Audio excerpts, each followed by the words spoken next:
Hello, friends.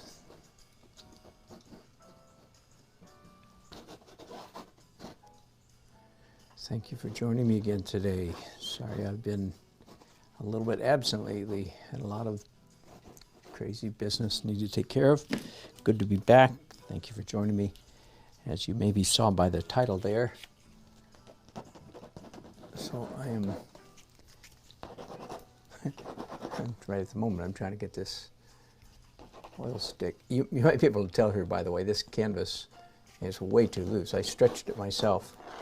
And every day when I'm painting it, I think, oh, I need to remember to put some canvas tightener on there, but I keep forgetting. So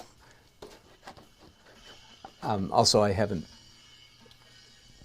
pounded in the corner keys on this canvas either.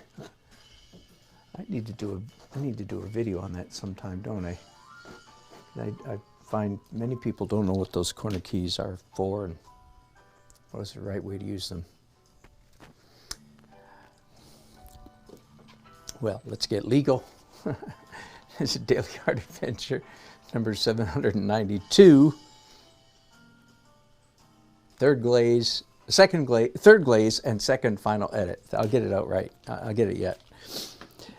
Third glaze and second final edit. So this is a little bit unusual. I don't usually carry a piece quite to this degree, to this level, if you will. But I am on this video. So here we go. I am on this painting, I should say. The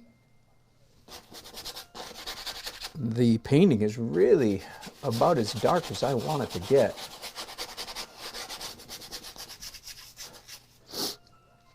So I'm a little bit uncertain. At the moment, I'm just using pure liquid.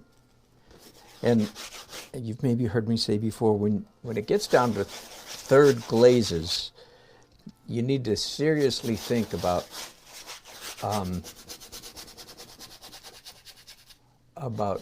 drying times. It just happens that on this painting, I think that I don't have any slow drying layers underneath. In fact, this right here, what I'm doing right now, is actually the first time that I've ever done this exact thing. That is oil sticks. I have two brands here. It's a mixture. This is Shiva, and these are R&F. So they're oil sticks, again, not to be confused, of course, with oil pastels. They're not that. They're sticks of oil paint.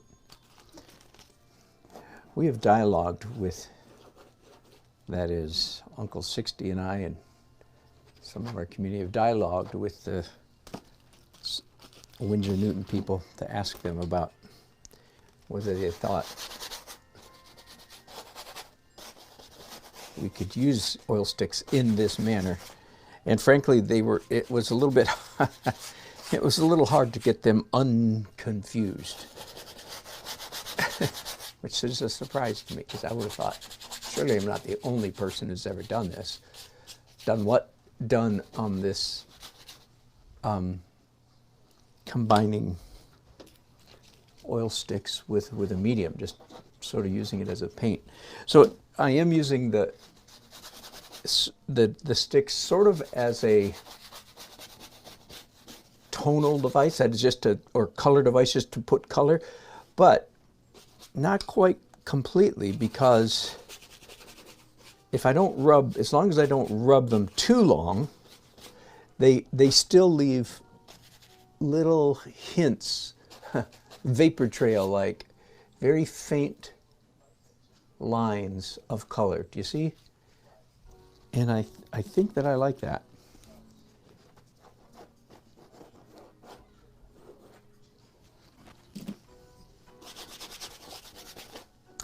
So I don't know if you, anybody watching me, I've been working on this painting for several days. And I've been working on 2 paintings at the same time.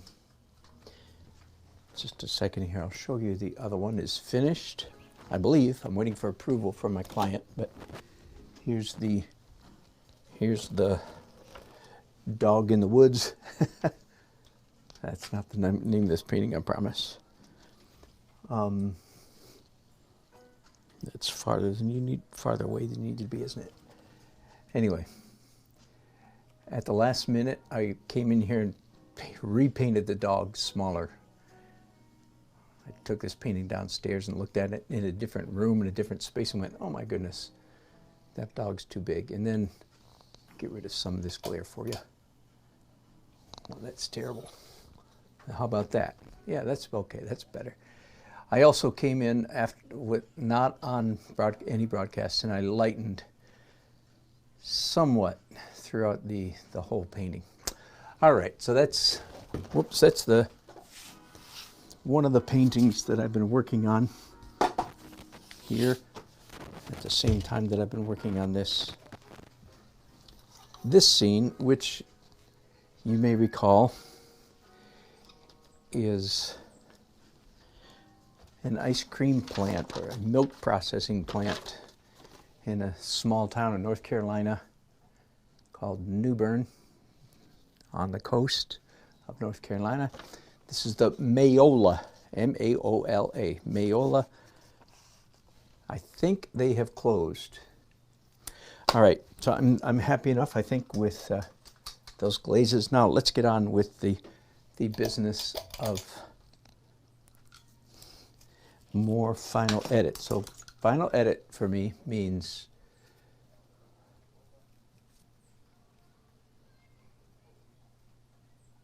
light, opaque. Those are, I don't have to say both of those words. If I say one, I mean the other. If I mean one, I say it doesn't matter. Light and opaque, that goes together. There's no, anyway, never mind. I'm not going to give that lecture again for the umpteenth time, 100th time.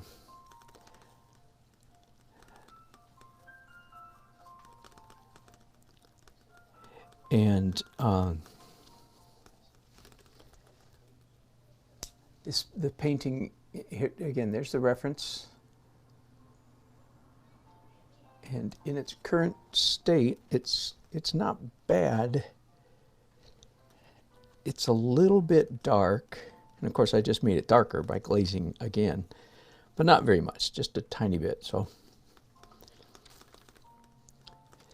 the final edit is light opaque highlights. And covering up anything that you want covered up.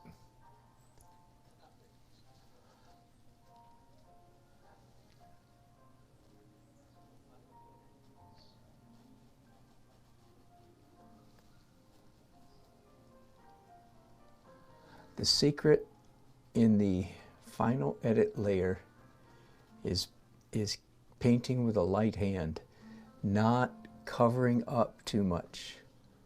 Let absolutely as much of the underpainting show through as you can possibly stand, and maybe more. And I'm speaking to myself and to all of my students who, especially intermediate students who have some experience painting, when they get to this phase, if they're trying a Dan Nelson style painting, it is at this point, at this phase, at this stage, that they really mess up, because they cover up way too much of the underpainting. And I face exactly the same temptation, so I know how you feel. I've got a pale, slightly dirty blue, not a real pristine, clean blue. Mostly phthalo with a little bit of a little tiny bit of ultramarine.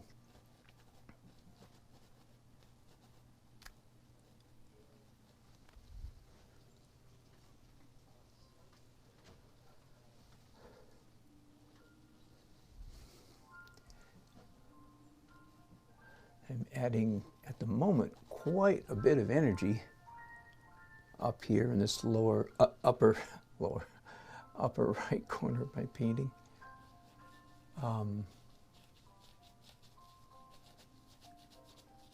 Because I think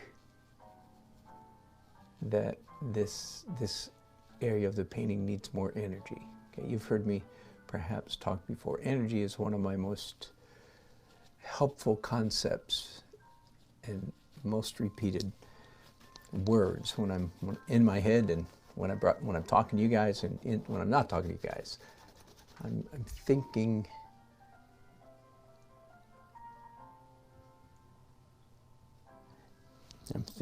levels of energy. Every square inch of the painting has to have the appropriate level of energy. So there's no right or wrong answer. How much energy, Mr. Nelson? The answer is heck if I know. Just the right amount is what I'm hoping for. The elusive, perfect balance. So I just I wiped off the blue, and now I've got, man, I don't know what color to call this. It's actually a very warm gray that I'm using, but when I'm putting it on the canvas, it is the color that I want. It actually looks pinkish, and that is indeed what I want. Let me explain very briefly why pink, what made me think of pink, and so on and so forth. And here's one of the most helpful concepts I can say when it comes to doing the Dan Nelson final edit layer, that I allow the canvas to tell me what to do a great deal of the time. So why am I suddenly painting pink in here? The answer is because that's what was already on the canvas. So then I achieve, at least I hope to achieve then this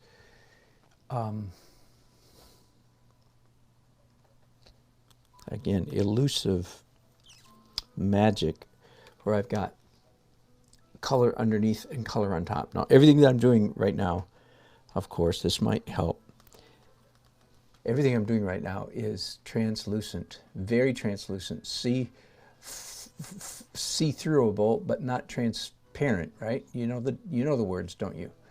Transparent like glass, translucent like a frosted light bulb, like mist, like fog, right?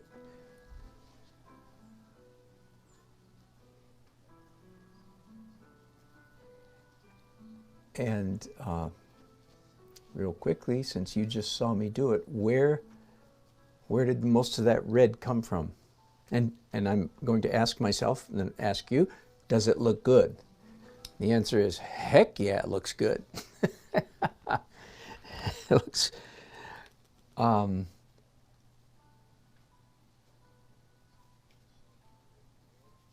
mean, for this particular painting, at the moment, that is a gorgeous sky.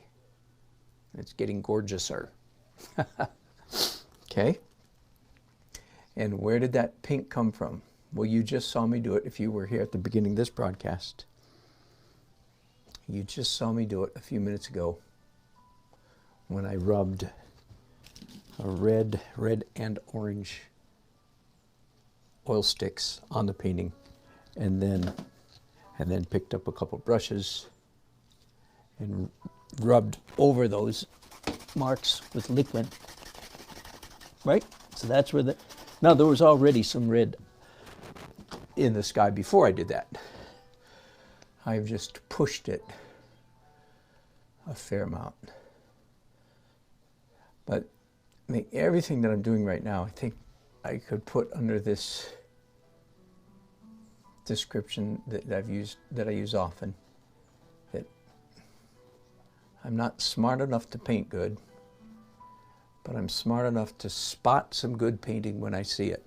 So I'm not sure, you know, if I were just painting sort of right out of the tube, straight opaque,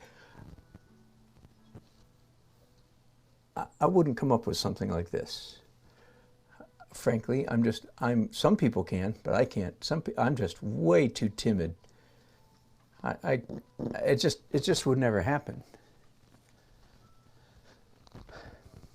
But thank goodness I don't paint that way. So I have devised an approach to painting that masks, perhaps I could say, my weaknesses. I do remember one of the few good things that I got in my college art major. And in this case, I didn't get it from a professor, I got it from fellow students. I just remember being amazed that some of my fellow students were, I didn't even have a term for it at the time, but looking back, they were strong colorists. They could just put colors down in bright, intense colors, one next to the other, next to the other, next to the other, and it looked great. It's one of my old friend of mine said years ago, he's a fellow artist, he said of my work, he said, Dan, now this is 30, 25 years ago, he said, Dan, your favorite colors are gray and brown. It was so funny because there was such a large grain of truth in his, and he was a good friend, and he was being kind of funny. It was not an insult, but it was funny because it had such a strong ring of truth about it. So in the decades since then, as you can see, I have devised techniques, tricks that make me look like I'm a pretty strong colorist. I say that about myself, and somebody of you are watching right now say, you're not such a strong, you don't look like a, okay, shut up. I'm happy in my deluded state. Leave me alone. I think my paintings are pretty, they speak for themselves and are pretty strong in the color realm. But I will admit that there might be some of you out there who are really, really good at color. You are colorists, like my aforementioned fellow students, and maybe you think that my painting is not very good in color. Okay, well, that's right. As I said, I'm pretty happy with where I'm at, and people talk about the color in my paintings all the time. So there you go. A little bit of defensiveness coming out there. I'm just thinking, be careful that he who puts on his armor not boast as he who takes it off.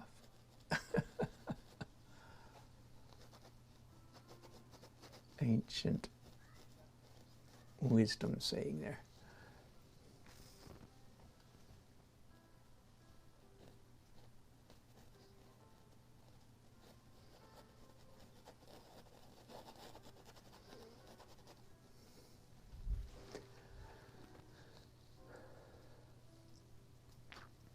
All right, I want to get away from the clouds. The sky is a fairly important element in this painting, I think you can see.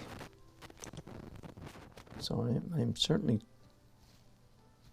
spending a fair amount of time on it. But there's a fine line between a fair amount of time and too much time. At the moment, I feel like right here in the middle of this cloud bank, if you will, can really be lightened somewhat. So again, with a pretty soft touch, scumbling in almost, not quite scumbling. What I'm doing right now is too wet to be a dry brush scumbling, in my opinion, in my world. But it is just laying in a very translucent layer of paint. Everything I've done this morning has been very translucent.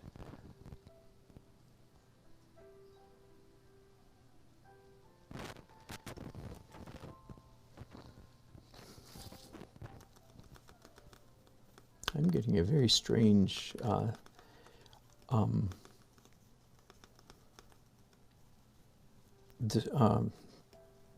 what's the word? Hiss, distortion, noise in my ear monitor. I hope you guys are not getting that. I hope the problem is in my monitor, not in my broadcasting. If you want to let me know if you're hearing a little snap, crackle, and pop, please do, and I'll try to change something next time I pause.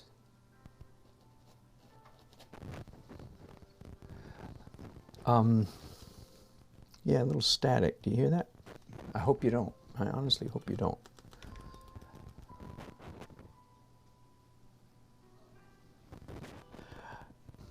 All right, I'm going to leave the sky for a while just because I'm tired of it. It's a good practice, by the way. Don't feel like you have to finish some passage, some subject matter of your painting. If you're doing a portrait, no, you don't have to finish the eyes before you move to the nose, or vice versa. It's a good idea to move around frequently, so that when you I'm not finished with this guy. I'm just quitting right now. So the next time when I come back to the sky, I'll be looking at it with fresh eyes, or fresher eyes. Does that make sense? That's a good idea. Move around, move around, move around.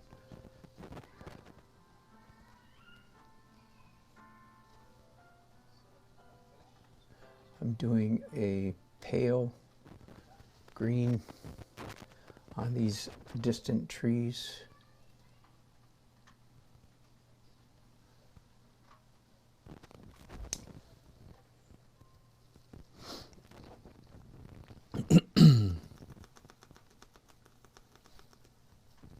Hello, Uncle 60, aka Horatio. Good to hear from you. Thank you very much for jumping in here. Thanks for all your support this year, Uncle. I got a notification from the Mevo company yesterday or today that my replacement camera has been shipped. Yahoo! So thank you for your part in helping make that happen.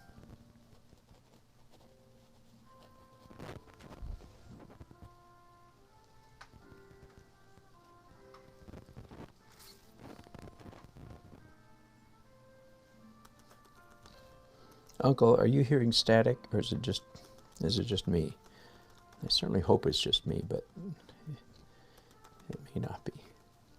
My power supply is unplugged, which is the most common cause of static, so it can't be that. All right, I've got some medium dark, number 7, probably dark green on my brushes, and good time to come in and do some of these, some of the green stuff. So there's a little bit of grass here and some bushes right there. That's about all. Anything over here is so close to the edge. I need to make sure that I keep that very abstract, very loose, energetic, so I don't use the word loose. It's against my religion now.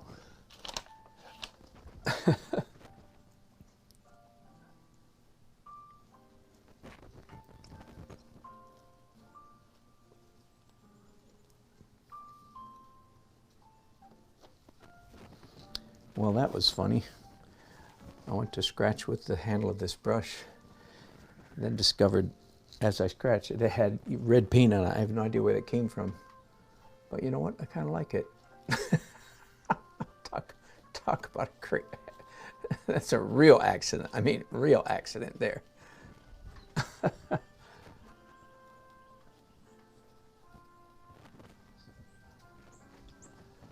So when I started this painting, I spoke, I think I'm done with green for a while, so let me wipe these brushes off. When I started this painting, good sound. Okay, thank you, thank you. Excellent, glad to hear it. So it's just in my little earpiece, which is fine with me. when I started this painting, I mentioned, I'll show you the photograph again, that it's a study in painting white things. And there's a real need for such a study for a lot of people, early journey painters. Notoriously, almost, do a really bad job of painting white things. So I've been trying to take pictures of this painting at every stage of the process, and if I've done a good job, I'll put together a little edited video where I just go from one layer to the next, so somebody doesn't have to watch, you know, this 8 hours of video to get the message.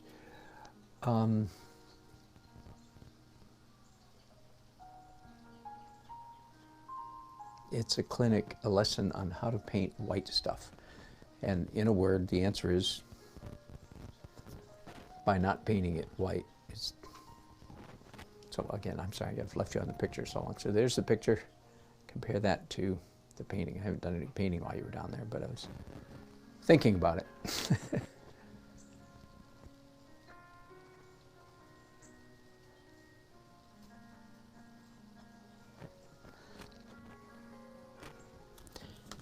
But I am just about getting to the point now where it's time to start doing some highlights. So I'm going to start building up in that direction. And here's another tip. I didn't even think about saying this one yet. You don't, like this is a white car. This is going to feel, it already feels like a white car, maybe gray. But you don't jump all the way to your white or to your lightest light in any painting. You sneak up on your white. So what's on my brushes right now, when I'm putting it right there, it looks very white, but it is not. It's quite a dirty white, leaving room for me to come back, dirty warm, leaving room for me to come back later, maybe in just a minute, and doing lighter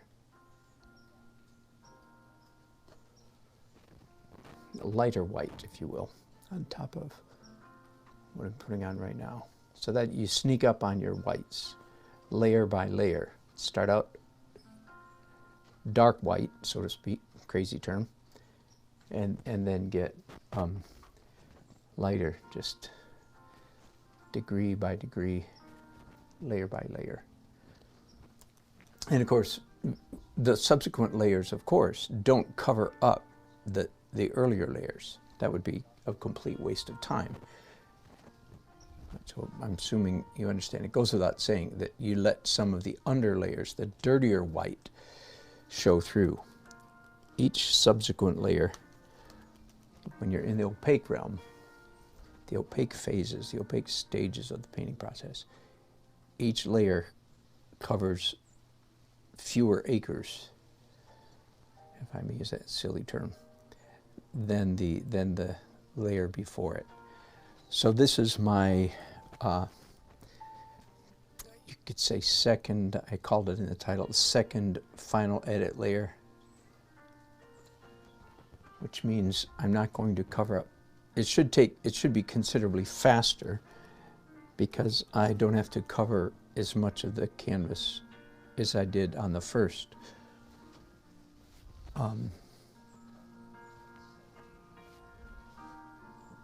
Final edit.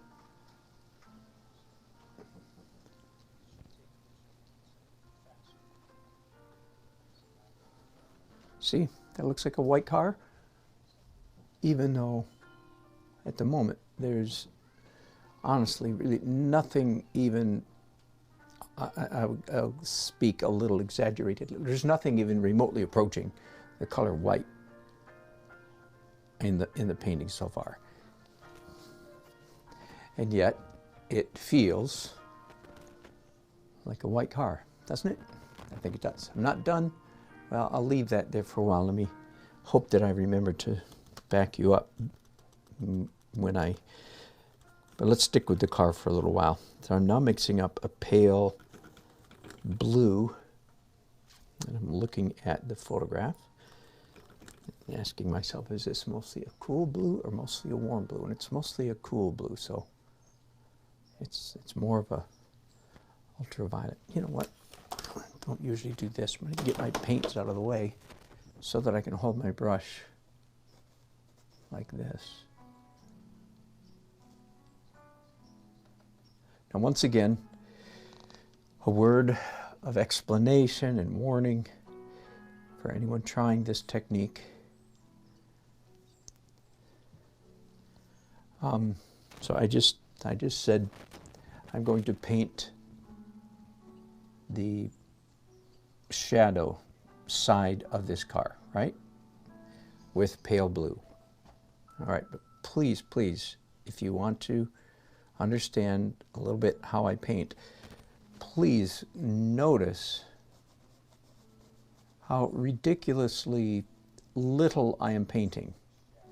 First of all, every stroke is very translucent. And I'm painting, by the way, on a fairly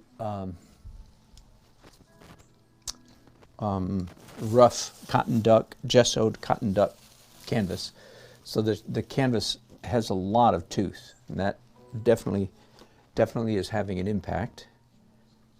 Generally speaking, I like painting on a toothy canvas because I like the, you know, all the little tiny dots.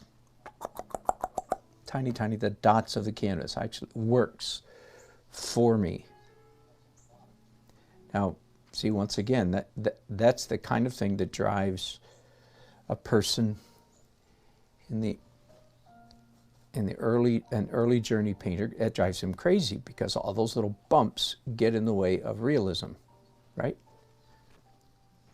And I can do realism if I want to. I do sometimes just for fun, and I understand that. But the fact that I now, at this part of this phase of my journey, that I now prefer a bumpy canvas, again, is significant. I didn't used to,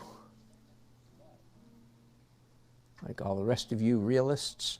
I used to like a smooth canvas. Anyway, those bumps then go a long way toward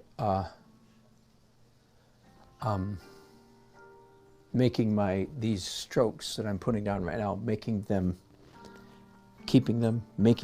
translucent, because the paint really actually only skitters along the top of those bumps in the canvas, right? You understand that, of course. I just want to point it out, though, that the bumpy canvas actually aids in my transparent painting. No, I'm sorry, I said the wrong word. Translucent, sorry. Sometimes when I'm painting and talking, I really am painting more than talking. I say so many stupid things when I'm broadcasting. That's my excuse, though. Shut up, I'm trying to paint here.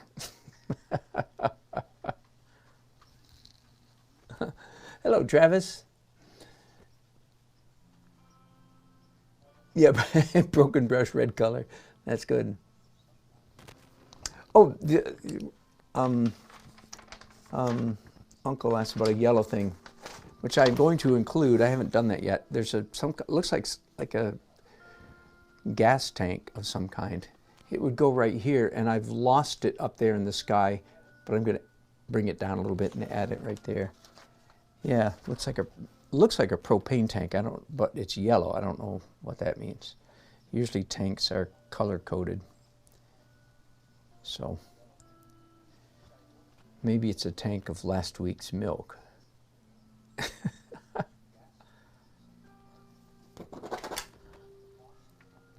Hello, Muskie. Good to have you with us.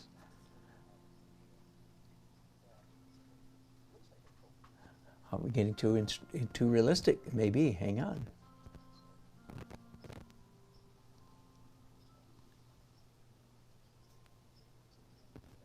Uncle 60 asks if I have several brushes, and I do. And I haven't used them yet this morning, but I do. Well, I have a big jar with 60 brushes in it over to my left, but these are the ones that I've been using recently. Little suction cups there sitting on my glass tabletop. And I do sometimes, I'll have one set of brushes for, you know, my yellows, another for my reds, another for my browns, another for my blues. I do that pretty often, yes. And Muskie wonders if we're getting too photorealistic. That's a good question.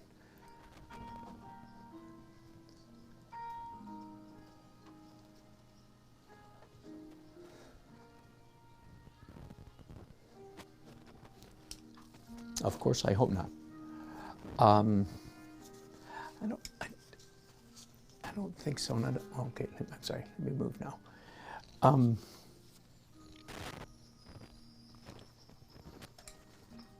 You give me pause, that's for sure.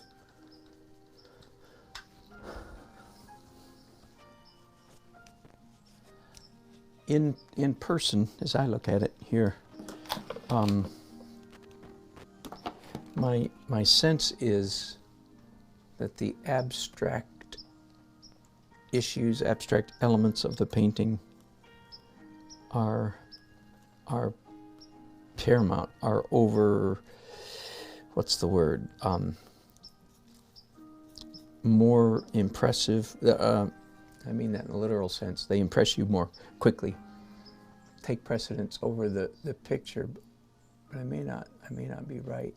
Of course, the longer one works on the painting, there's a danger of becoming more realistic. I've talked about that quite a bit. And if all the marks you make in a painting facilitate realism, tightness, accuracy, realism, then time is your enemy. But if many of the marks that you make go in the opposite direction from realism, then time is not nearly as dangerous for you. You can work on a painting longer without slipping into the errors of over fastidiousness. But whether I have inadvertently slipped into that, that's always a possibility. There's one aspect of this painting that's been bothering me ever since I did it a couple days ago. So I want to get that fixed. And that is all this red. I like the red, but there's just too much of it. And it's those pipes and tubes and so on are not supposed to be red in color. So let me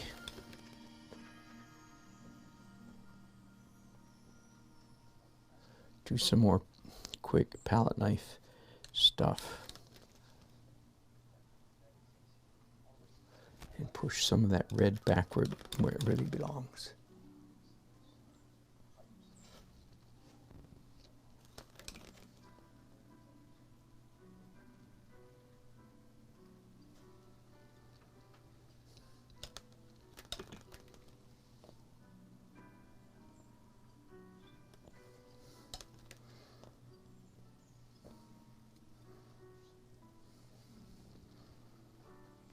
That's better.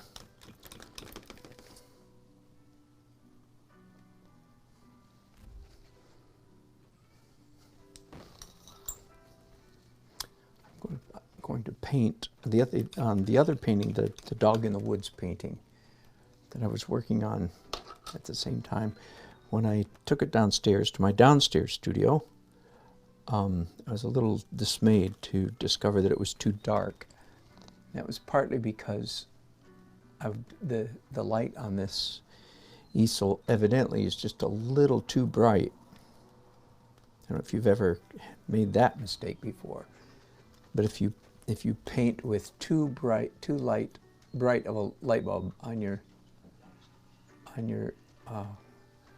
canvas, you will produce a painting that is too dark. Similar to painting outside in the sun.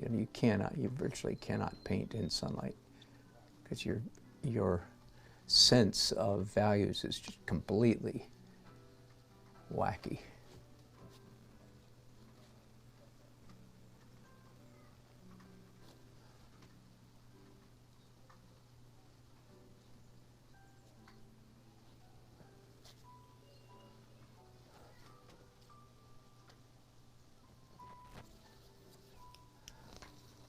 But that's driving me crazy. That was too dark.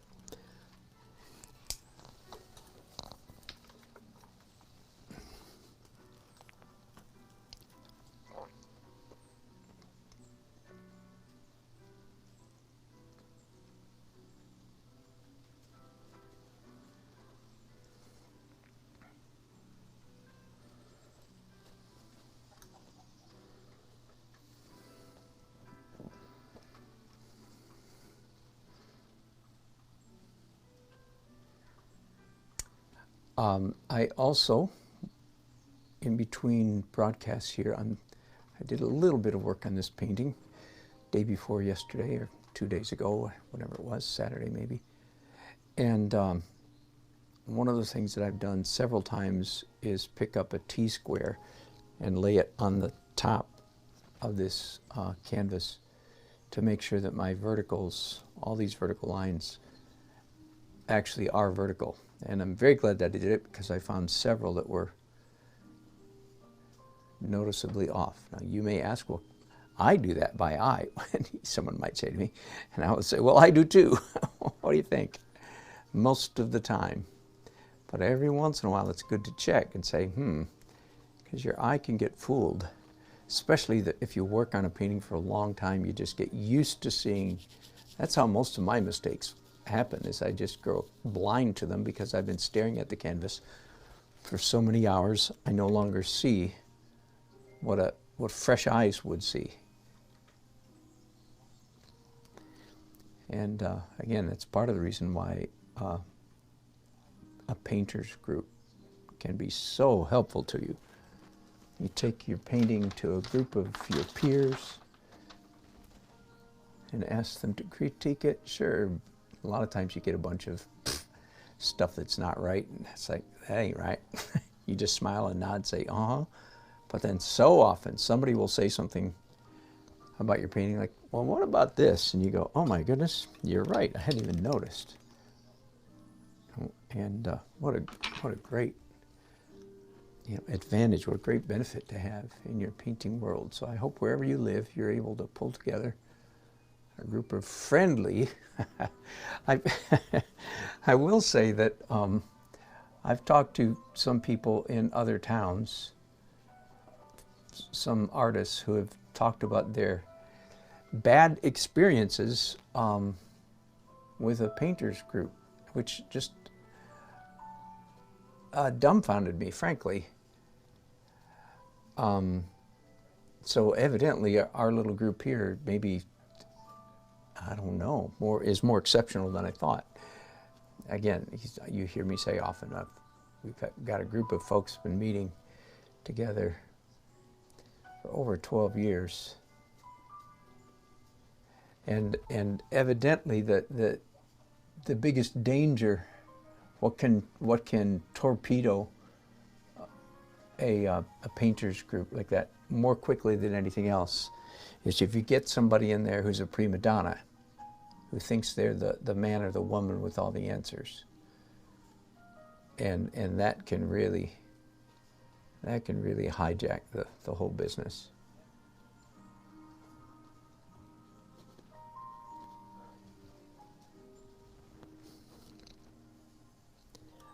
You know, I think, and some of my painting group friends watch me every once in a while, so if you're watching, if you are, feel free to chime.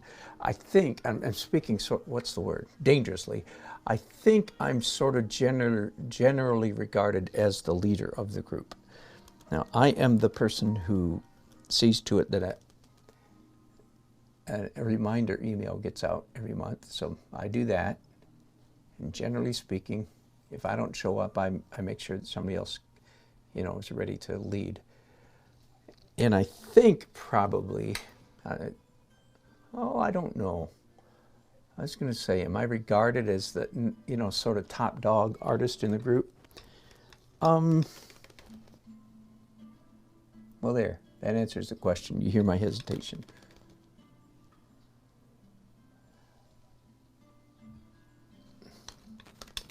No, I'm not sure that I am regarded as that. Probably I am, but doesn't matter whether I am or not. And part of what I'm trying to say is, if there's anybody in the group that probably has, in a sense, has earned the right to throw his weight around and talk too much, it would be me, I think. And I'll just tell you that it's pretty easy not to do that, in my opinion. It's just really easy. I don't find it a great trial at all to shut up. So I guess that's my instruction to anybody. You need to have a painters group, or you're not as good an artist. There you go. You need to have a painters group, or you're not as good a painter as you could be. You might not be as good as you think you are, but you're not as good as you could be if you don't have a peer review. And the big danger is somebody in there's a smarty pants and feels like they have to dominate the critique session. And I'm just saying, I think I probably have more warrant to do that in our group than anybody else. And I'm telling you, it's real easy to risk, at least for me, not to do that. And people say things often that I disagree with, and I go, that's not really good. You know, I guess I feel pretty confident and comfortable in our group, and it is that comfortableness that gives me the freedom to sit down and shut up and not have to be the expert. So there you go. I'm telling you, it's not hard to sit down and shut up, even if you are the best artist in the room. So anyway, get yourself a group, meet every month or whatever you want. And don't let anybody dominate. There. End of subject. Let's move on to something else. Sorry, I just had my in-ear monitor just died.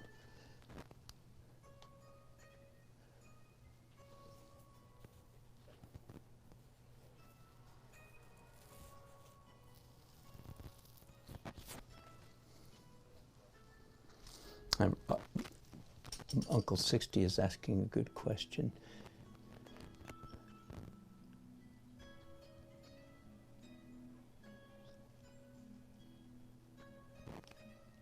Is it much lower than the photo or much taller than the photo? Which did you mean to say, Uncle? It's much low. Anyway, I think if you're talking this, yeah, I have made that. As you know, I've squeezed the buildings a whole bunch this way. That was quite intentional. I talked about that on the first day or second day that I started this painting.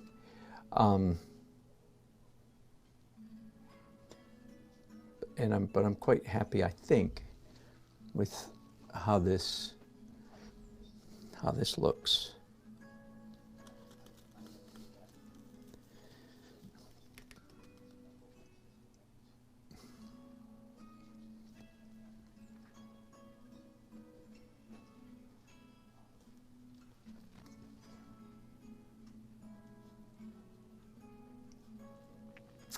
Uncle also suggests perhaps that I could soften.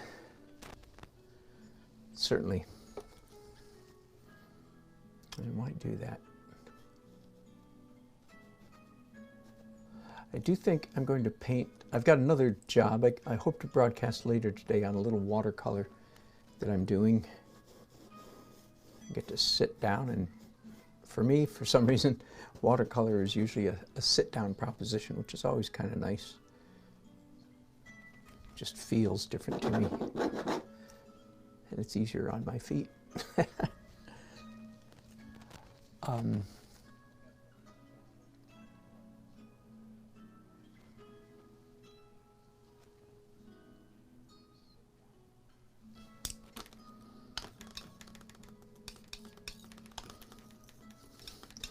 Let's do a little more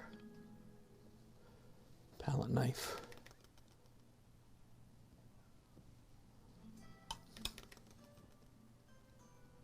I have opinions about palette knife paintings. And I know there's some people that do some spectacular palette knife work, but for most people, going gaga over a palette knife is an adolescent phase of their journey. They should go through it. Everybody should do one complete palette knife painting and then get over it. So I guess what I'm saying is, most of the time when somebody says, I did this all with palette knife, it's gimmicky to me. It's just that's cute, it's a gimmick, it's not hard, thank you very much. I don't know. Could you say the same thing about, well, I feel the same way about brushes. Maybe. I remember when I was in college one time asking my grumpy old painting professor, that's not a normal description, and it's not an epithet. He was old-ish, and he was a kind of a dour old fellow. But anyway, that's not to the point. I guess I shouldn't have said that. Anyway, I said, do you think that I was feeling all, adolescent, college age, creative? And I said, do you think the day will come when people won't paint with brushes anymore? So adolescent. Because he was sort of he was an abstract expressionist, And if anybody shouldn't use brushes, it would be an abstract expressionist. Anyway, he kind of scowled at me. I probably deserved the scowl. No, that'll never happen. Well, there you go. So, should I have the same attitude toward brushes that I do toward palette knives? Yeah.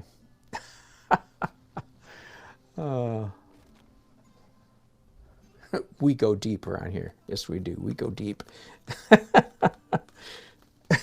Deep and silly, perhaps.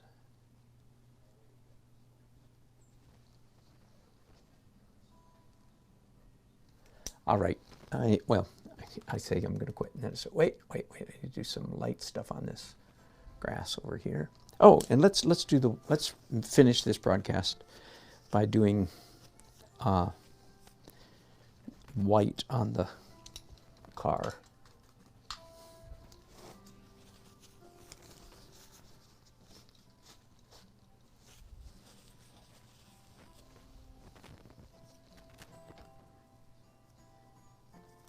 And again, of course, I don't mean, when I say white, I don't mean real white, but the lightest so far. So this is about a number 1. Titanium white with Naples yellow, giving me, I'd say, approximately a number 1 value on a 10-degree grayscale.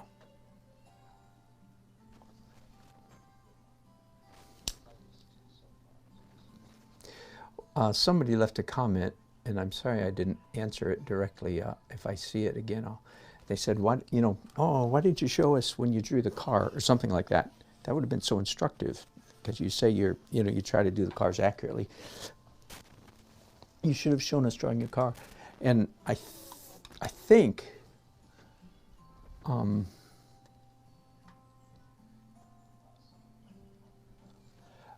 I think that reflects, I think I misunderstood. I think the person who commented, there was no single moment when I drew the car. The car, along with everything else, was rendered over a number of layers and phases. And my guess, I'm losing count now, as you can imagine. My guess is that this is the 14th or 15th rendering. If what I'm doing right now I would call rendering because it's pretty small brush, careful.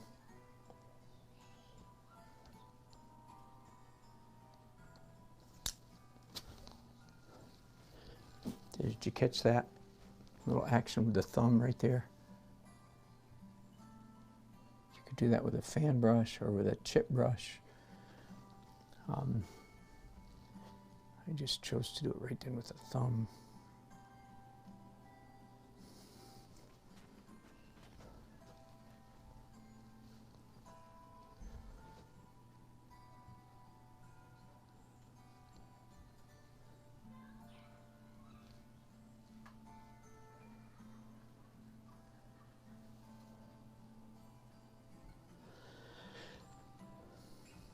All right, before I leave the car, I'm going to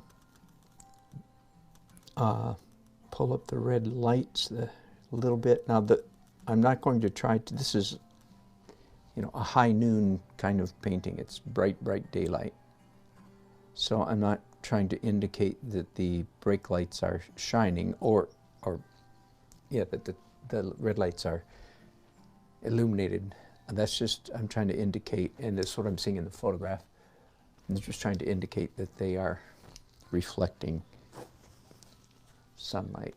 So there. And then here on the front end of the car is little tiny amber colored.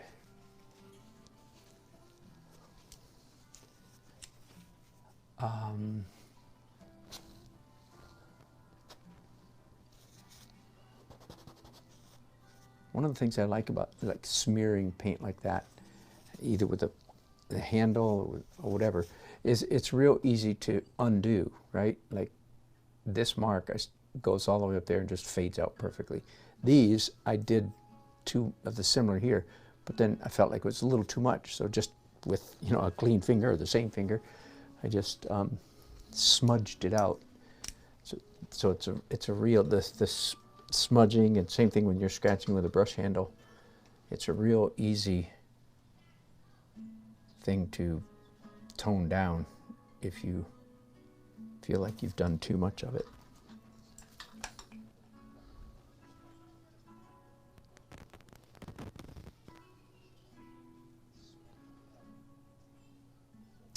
Uncle asks, do I put watercolors in fridge for storage? No, just let them dry up. Watercolors, I say, just let them dry up and revivify them with water.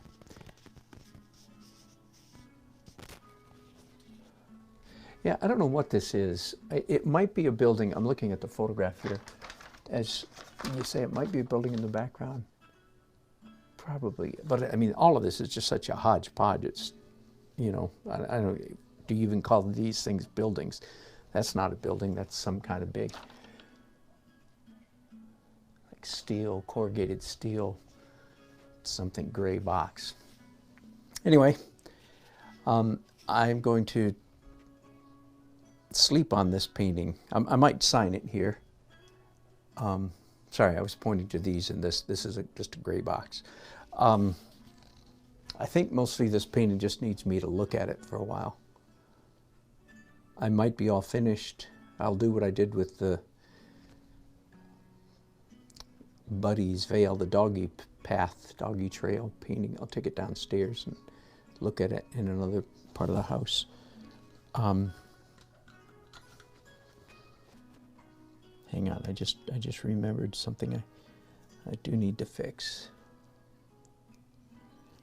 That is this telephone pole, whatever you want to call it, is in front of all these wires.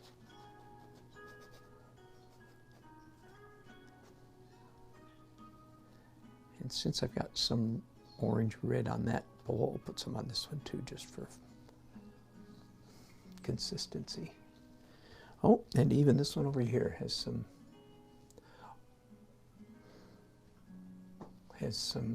orange, red, brown on it.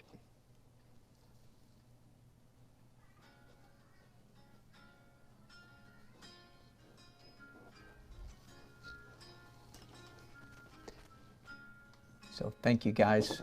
As I said, I hope to broadcast later this afternoon, but not on this painting. As I said, I'm just going to look at this one for a while and think about it. I've got a little watercolor commission that I'm looking forward to. So join me then if you can. Thanks for watching. Bye-bye.